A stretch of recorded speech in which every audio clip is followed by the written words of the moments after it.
Book of Proverbs, chapter 16 ta, na? Proverbio, kapitulo 16, ni atong naisgutan ni maigsoon kining gahapon kong imhiruman, no? Ang versikulo 13, righteous lips are the delight of kings, and they love him that speaketh right. So, kung ang tao mahimuot gani, ang ginikanon mahimuot gani kung ang anak o tarong labaw na gyud ang Ginoo higala. Kung ang iyang mga kanakan magtinarong, palangga gyud kay na sa Ginoo. Maragay pusa pagdil ba sa Ginoo sa Israel. Giamuha pa guys sa Ginoong mga nasod. Pero may panahon higala nga nahimo silang masinupakon. Inatugyan po sila sa Ginoo ato sila mga kaaway. Basahon nimo ng Book of Joshua, yun na, no? Book of Judges. Ang history sa Israel kaniadto. Wala nga may panahon nga magpabadlong sila, ginadil po sila sa Ginoo. On the other hand, sa dihapon nga magtarong sila, mapod, no? Ginatabangan sila sa Ginoo. Hantod karon maigsoon, mapo na ang diling sa Ginoo diha sa iyang mga kanakan. Manang kini atong gibasa diri sa Proverbio 16 bersikulo 13 nga ang mangabil nga matarong mo ikalipay sa mga hari.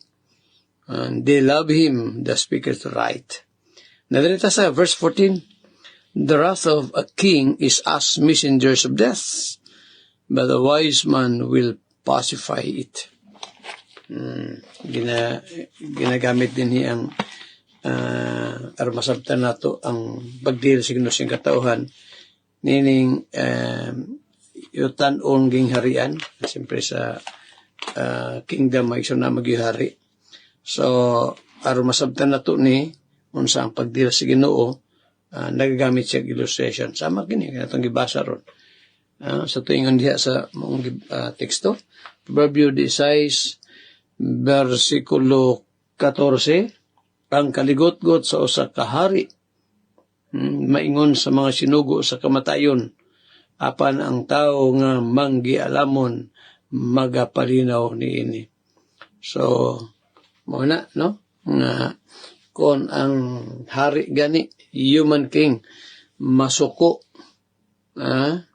ngadto sa mga naghimog daotan, mausap ang Ginoo. On the other hand, malipay po ang Dios maigsoon diha sa kaanakan niyang matinumanon. Na-remember na ko sa example na ito na pastor. You remember sa kang Job? Grabe bang pagsulay nga nagian ni Job. Sa dihang ang yawa mi atubangan si Ginoo, pero I believe wato siya kasol sa third heaven maigsoon ang yawa. May dautan makasod sa third heaven. So posible niya nga kuan na to nga li to Satanas dito sa third heaven, pero ato sa pasudla kay mao man sa Revelation walay gahimog dautan nga makasud dito sa gingharian sa Ginoo. So gipakutana siya sa Dios diya sa Job chapter 1, diin kabagikan Satanas sa tuitubagan ni Satanas sa akong saka kanaog, pagsuroy-suroy dito sa kalibutan o saka kanaog. Sa may trabaho sa taras, kanong saka kanaog man siya, ikas kalibutan, nga po sa langit magsoon. Aron nga musumbong sa katauhan sa Ginoo nga naghimog di maayo, o may trabaho sa tanas. Grabe ka marites po to sa tanas. Manigi yun sa Revelation chapter 12, no? Nag-aakusar sa katauhan sa Ginoo. Then ingon dahil ng Ginoo. Kita ba ni mo to si Job dito sa us? Taong mahadlokon sa Dios, taong nga nagpalayo sa paghimog daotan. Tubag po na ingyawa, inga pang Satanas, kana si Job, igo naman. Kuha na ba na, inganana mo na si Job, kayo mo siyang gipanalanginan. Pero kuha na tanan, na imong gihatag niya, Lord, diba? Tungluhon ka na. Grabe pong yawa mag-iso, no? Dali ra kayo makasultig di maayo. Mao to nga gitugutan sa Dios si Satanas nga musulay kang hub apan dili ang iyang kinabuhi. Kuha kay wa may katungod ang yawa makuha nini. Sa dihang nang hawa tanang kabtangan ni Hub bisan pa iyang mga anak. Gitunglo ba sa Ginoo ang Dios? Gitunglo ba sa ni Hub ang Ginoo? Wala. Iyang pasalamatan gidaig. Manang ang Dios may sumra kung gusto ng ipasayas ba nga ang Ginoo mahimuot siya sa mga katawhan niya kanunay mahinumdum kaniya. Manang kita gi-remind tanin mong bersikulo. Proverbs 16 verse 14. The wrath of a king is us messengers of death, but the wise man will pacify it. Sige, ato ni pa rin may sunugma, no? Diriga po ito sa Proverbio 16. This time, ato sang tanaw ni nindot nga saying sab ni Warren Wiersbe. Yung pa niya din. Abot kung na ako na bakit na hisgutan restong programa. Ipa din ni Warren Wiersbe. The school quote, the school of suffering never graduates any students. So ask God to teach to you the lessons He wants you to learn. Quote. Nindot ano? Ang tunghaan daw sa mga pag-antos, walay usa pa nga estudyante nga hinggraduar niini. Wapay, siyempre sa tunghaan may isang literally, di man pwede nga sige lang yung estudyante. Moabot mo graduate ko ang usa ka kung elementary pupil siya, moabot na pa rin mo graduar siya. Ika-skinder, mag-high school, mag-elementary, mag-graduate, pag-high school, pag-college, pag-masteral, mag-doktoral. Human yun na.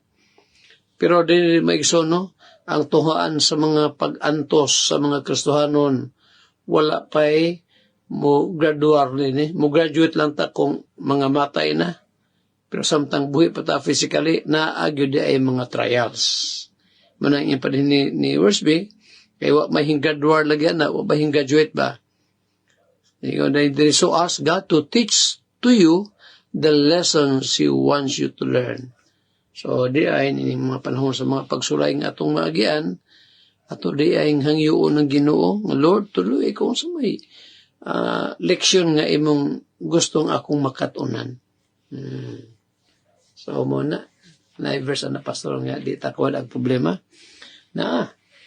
Job 14, verse 1. Ngayon pa dito ni Job, man that is born of a woman is a few days and full of trouble. Ang tao daw nga gihibugso sa tagwangkan sa iyang inahan, mubo rag katuigan. Mubo rag mga tuig. Bisan pag mo edad og 90, mubo rag hapon na kay may kanyutuban man. Labaw na gyud og 30 lang. Mubo rag katuigan ang taong himugso gikas tagwangkan sa iyang inahan. O sa inyo diha, full of trouble, puno sa daghang mga kasamok. So di kita mo wala problema higala. Dili gyud for sure. Wala nga bulahan ng usa ka tawo nga sa iyang pagkinabuhi kanunay siyang gahangad ngadto sa Ginoo. Mano ba no makanunag dautan? Kawad ang paglaom ba? Pero salamat sa Dios kitang mga kanaka niya na iyang pulong nga iyang gibilin kanato aron nga mo'y ato ang tamdanan, mo'y atong kanunay pamalandungan. No?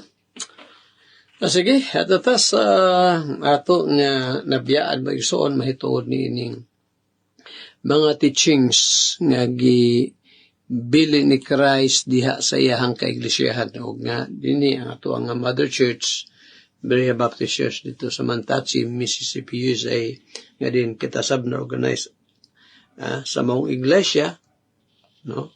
Naporma po nitong iglesia tungod atong iglesia ha. So, ang ilang confession of faith, ato pong gi-uphold. So, nagtuo ta, no? Una, atong gituhan nga ang Dios maogyod ang tag-iyas na ng mabutang, dunay matuod nga Ginoo. Na Diyos. Pero dunay matuod nga Dios. O kana nga matuod nga Dios, ato nang gituhan. No? Nga siya mao ang creator, sa tanang mga butang, tagiyas tanang mga butang, magbubuot siya sab nga Dios. We believe in the sovereignty of God. If we say that God is sovereign, meaning siya mao'y kanang magbuot. Walay mumando sa Ginoo. Ang siya buhaton sa Ginoo, iyahan na tungod kay siya usaman ka soberano nga Dios. He's a sovereign God. Then gituhan sa nato ang Bible, of course, no? Nasa mata nakatuog na day matuod nga Dios. Ang Ginoo di ay gamhanan, sovereign, magbubuot. Asa mato na nakatunan? Dili man sa atong science books o sa eskwela natug kanabang pag-ukay-ukay, pag-abli na to sa atong mga mathematic books. Wala. Sa science book, wala. Kung dili sa Bible. Muna nga, dili pwede higala nato nga wa tay Biblia. Nagitay Bible. Kaya mo man ito ang basayan ng kanunay sa atong pagtuo. No? Ang mabitaw na nga, looy kayong sa katao nga, walay Biblia. Ikaw higalatig, wapa ka po'y Biblia nga imuhag yun kaugalingon. Ako masulti. Mao ni, palingkamot nga makabaton kag Bible. Kay labaw po gunis bulawan. Labaw pa nis bulawan. Ang Bible, gisulti na ni David, Psalm 19. More to be desired are they than good. Mas labaw paning tunghaon ng pulong sa Ginoo kaysa bulawan daw. Bisan pa sa katong mga mahalon nga bulawan, na malay bulawan po nga ang karat sa ba, no? Kanang mubura. Psalm 19, no? Matod pa din ni David, Word of God, bang gipasabutan ni. Psalm 19, verse 7, the law of the Lord is perfect, converting the soul. The testimony of the Lord is pure, sure, making wise the simple. Ang tao maigsoon, kundi man siya makahuman og taas kinaadman, makahuman bitaw iyang pagtuon, pero gabasa sa Bible na si Biblia, ginabasa niya o iyang ginatunan, iyang ituhan, ay mahimo siyang bright, mahimo siyang maalamon. Malamon siya. Labaw pa sa mga nakahuman og eskwela nga wa makailag Ginoo, naghan ba yung nana, no? Mabitaw na nga. Mga isoon. Ato ganing i-training ato ang mga nagdumalas tong nasod nga makabaton ta sila kahadlok sa Ginoo. Wala ka ang tao kung bagoy kahadlok sa Dios. Di mo guna. Siyempre, di gina mahadlok mahimog daotan kaya may kahadlok mas tanan sa Ginoo. Pero mahadlok kung gani ang tao sa Ginoo higala, di yun na siya maghimog daotan. Na-verse na pasok daghang bersikulo na. How can I do this great wickedness and sin against God? Remember mo kasi kasulti na? Gitintal siya pag-ayo. Sa usa ka asawa sa sundalo. Si Joseph ba sa daang tugon. Basa na to na sa Book of Genesis chapter 39. Grabing pagtintal ni Mrs. Potiphar kang Joseph. Pero unsay gihimo ni Joseph, iyang gisuklan ang, pero respeto siya. What I mean is, wa po yung iya pong gisingkahan tong asawa sa iyang amo. Iyang gibalibaran. Dili ang gitintal siya ba? Nga makigdog kaniya si Joseph. Joseph daw makigdog sa asawa ni Potiphar. Ibalibaran Joseph. Iban Joseph, how can I do this great wickedness and sin against God? Saan ako paghimo rin dakong pagkadautan ug makasala batok sa Dios? Kung mo tanaw diya mag-iso sa giyon ni Joseph, Genesis 39, verse 9, siguro na. Wagay isip mo yun nga, makasala ko sa imong bana. Wala, ang unang nasa unang na Joseph, nga kuya tong buhaton, dito siya una makasala sa Ginoo. Dito siya makasala sa Dios. Skandar na lang, makasala siya nga to sa iyang bana ni Mrs. Potiphar, nga si Potiphar. Ginuog yun una, yung una niya nga, kung buhaton ako ni makasala ko batok sa Ginoo. nakoy na basahan ba? Asa to nako na basahan ha? Nga, kuande, nakita nako diri sa internet gihapon. Nay mga lugar sa ubang nasod mga ison, wag sila'y suba. Kuya, no? Oh, wala sila'y mga field nga katanuman. Wala. Pero ang Pilipinas, kompleto tanan. Daghang kasapaan, kasubaan, daghang mga kabukiran, very rich ang minerals. Pero nga naman daw nga pait man daw ang Pilipinas. Ingon pa dito sa usa sa nag-report tungod na sa corruption. Grabe, no? Unta magsuon, no? Kada ang i-pray nato ginitong nasod. Tabang ato pray ni nga mahigmata gyud, no? Labi na gining mga leaders nato, no? Local or mga national. So sa ingon David din magsuon, kini atong gituohan gyud ni ang word of God, pulong sa Ginoo. The law of the Lord is perfect, converting the soul. The testimony of the Lord is sure, making wise the simple. Unya, sa tingin dito ni David sa Psalm 119 verse 105, pitipigan daw niya, ang pulong sa Diyos, nahimong lamparahan siyang mga tilog, kayag siyang agyanan. Yang gitipigan kini siyang kasing-kasing aron siya unsa daw dili makasala batok sa Dios. Kumusta man higala ato ang kinabuhi ron. Kabaton matag kahadlok sa Ginoo. Tayali ko nas tanong patak sa ating kaluwasan na ikaw karon naminaw. Sultihan ko ikaw nga kung kuon sa Ginoo imong lamang kinabuhi apan wa ka siguro sa imong kaluwasan karon naa kay sa delikadong kahimtang. Hinusuli mo masala, saligan mo si Kristo, ingon nga imong Ginoo manluluwas. Sige, mag-isaw, natuta sa pag-isgot, no? Una, desa ta sa Proverbio, Kapitulo 16, unya verse, sa verse 13, no? Versikulo 13, ngayon din righteous lips are the delight of kings, and they love him that speaketh right. Sa daw higala, ipang Solomon din no? Ang matarong nga mga ngabil mo ikalipay sa mga hari. O sila nahagugma kaniya nga nagapamulong sa matarong. Ma-remember na ko nang naapon sa Proverbs 14 maigso, no? Verse 35, 14:35 sa Proverbs. The king's favor is toward a wise servant, but his wrath is against him that causes shame. Ang pabor kuno sa hari, sa kamaalamon nga ulipon, apan ang iyang kaligot-kot kasuko, naan niya itong hinungdan sa pagpakaulaw. O kita din may soon, o yapon na sa Ginoo. No?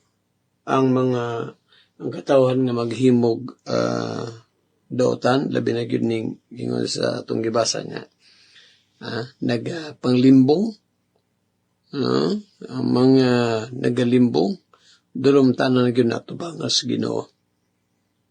Righteous lips are the delight of kings. Diya ba sa aging harian, no, abisa pa sa itong nasod maison.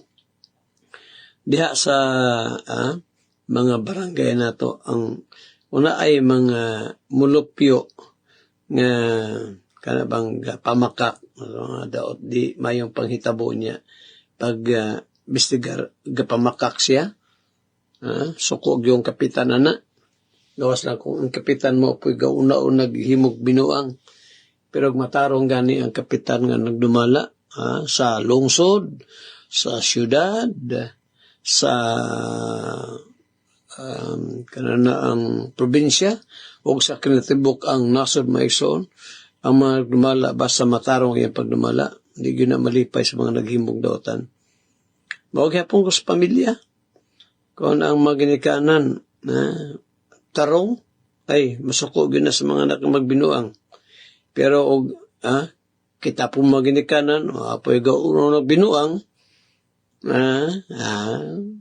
hindi, tama, malipay ta kung ato manak, makahimo po, kanabang di mayo, suguon pa. Wala nga, ang pabor sa, Ginoo na agyo sa mga matinudanon niya. Makahimo lang tag mga maayong butang maisoon kung wala subay kita sa pulong sa Ginoo. Naigiingon ni verse B, nangubiya sa tax pulong sa Ginoo, kay part ni sa to ang pagtuon ron, naigiingon si Warren verse B. Quote, ingon niya, the erosion of character usually begins with neglect. Kanabang pagdaos-os sa maayong pamatasan, magsugod ka lang magsuon kung na ay mga makalimtan. Masama doon Una, we stop reading the word. Di na tayo mabasag Bible. Or, we stop worshiping with God's people. Di na tayo matugsimbahan. Or, napayusa? Or, muundang ata sa pagpamalandong sa pulong sa Dios o pag-ampo. Mao gina. Di man na may bigla nga ingon nga pagkadaos o sa karakter sa katao higala, Kristiyano siya. Wa may nga bigla, hinahinay man gyud na. Daos-os ba? Marabag si Apostol Peter o ang mga apostoles, di ba sa Matthew 26?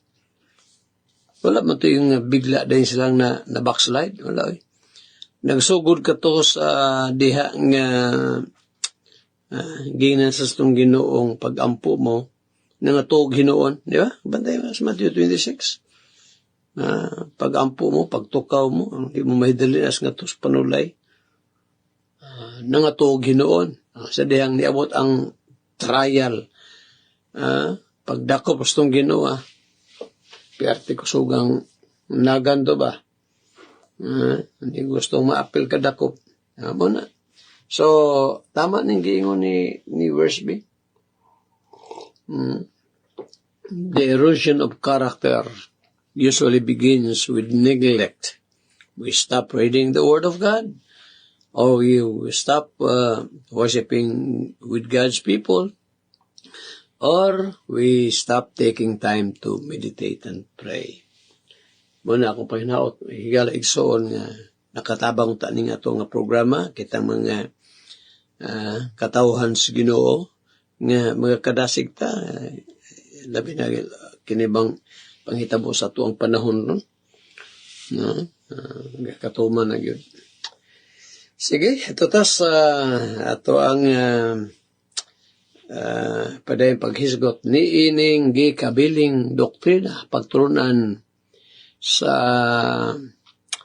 atong Ginoong Jesucristo diha sa iyang kaiglesiyahan o atong nahibaloan kinibang confession of faith na nasa baya sa atong apil na si discuss magsoon sa atong pagpaminawang sa atong Bible seminar rather kinibang conference, apil na. Ako nang gi-apil din church discipline, pili, Lord's Supper, restricted communion, kining asaman to nila, upholding the confession of faith of Baptist forefathers. Pada yung paghupot sa gikabiling pagturunan sa tuwang mga katigulangan ng mga Baptist. Patante kayo. O gusa sa mga maisun na to ang gituhan, kining balaang kasulatan. May warning sa Biblia higala, hindi na to pwede dugagan o kuhaan asa na mabasa pastor. Kining giingon ni Ginoong Jesucristo sa iyang ang sulti actually si John the Beloved, nagsulat sa Book of Revelation. excuse me, tawag niyo maigsoon, pinadayag o Revelation chapter 22. Hinapos nga bahin, katapusang kapitulo sa Biblia, Revelation 22. Unya, kining giingon din sa verse 18. Iyon din ni Apostle John, akong pasidanan ang tanang magapatalihog sa mga pulong sa propesya nining basahuna. Kung adunay magadugang niini, bisan unsa, kaniya igadugang sa Dios ang mga hampak nga gisgutan niining basahuna. No? Dungagan sa Ginoo ang iyang laparo, hampak. Verse 19, o kung adunay magakuha o magataktak o mga pulong gikan sa mga pulong sa basahon ni ining propesya, pagataktakon sa Dios ang iyang bahin diha sa kahoy nga naghatag sa kinabuhi o diha sa balaang syudad nga gisgutan ni ining basahon. So doon nagioy grabing pagbaod, warning ba nga di nato pwede dungagan, di po nato pwede kuhaan ang unsay nakasulat sa Biblia. May day pagpaminaw sa atong mga listeners in the Pitas Davao Oriental, sa mama ni Richie Payodon, no? O gusab sa kang Joy dia, ako sa kang Richie, o Pastor Ray Jaris. Pastor, ipadala nyo na akong programa para nyo rin na sa Davao Oriental. Okay, balik ta maigsoon. So, kini bang gibarugan na to nga pagtuo mahitong pulong sa Ginoo? Di gid pwede kuhaan og dungagan og tuison. Tulo man na maigsoon. No? Pagdugang, pagkuha, og pagtuis.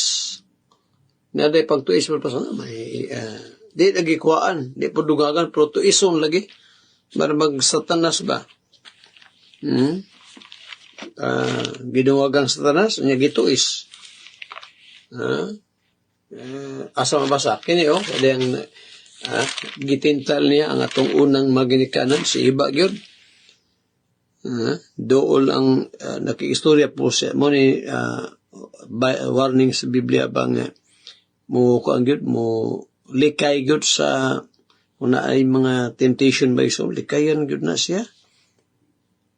Kung kita hili kay tag palahubog kay tas una sa pata makabig di sa Ginoo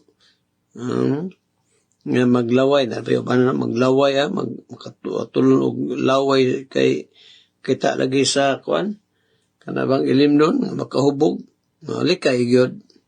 Kung atong kinaham sa una pagsugal likay din sa mga lugar nga sugalan. Tanawan ning Genesis Kapitulo 3. Yung sa verse 1, karon ang bitin. Muna siya tanas sa prodili. Ang kwato ang yung nagbitin ay ang yawa ni so dito sa bitin. Karon ang bitin malalangon labi pa kaysa nga tanan nga mga mananap sa kapatagan. Nagibuhat ni Jehova nga Dios. Og nag-ingon siya sa bayang ang bitin ang siya tanas ang yawa. Di ay nag-ingon ang Dios dili kamo makakaon sa tanan nga kahoy sa tanaman. Nagbutang na siya doubt. Kana bang itag doubt sabay Bisaya sa doubt. Pagduha-duha. Di ay ana siya. Di ay nag-ingon dahil Ginoo nga dili mo makakaon, di ka makaon sa tanang mga kahoy sa tanaman. O ang babae mitubag sa bitin, makakaon kami sa bunga sa mga kahoy sa tanaman. Apan sa bunga sa kahoy nga anaas taliwala sa tanaman, mingon ang Dios, dili ka mo magkaon ni ana. Bisan maghikap niya na, warbe mingon ang Ginoo nga bisan maghikap. Unya, maigsoon, no? Asa man ka balo si Iba ni ka kung imo tan-awon sa diyang gihimo sa Ginoo ba yang gihatag sa Ginoo ang sugo niya man sa Genesis chapter 2 wala para ba si Iba to. So most probably nasultihan si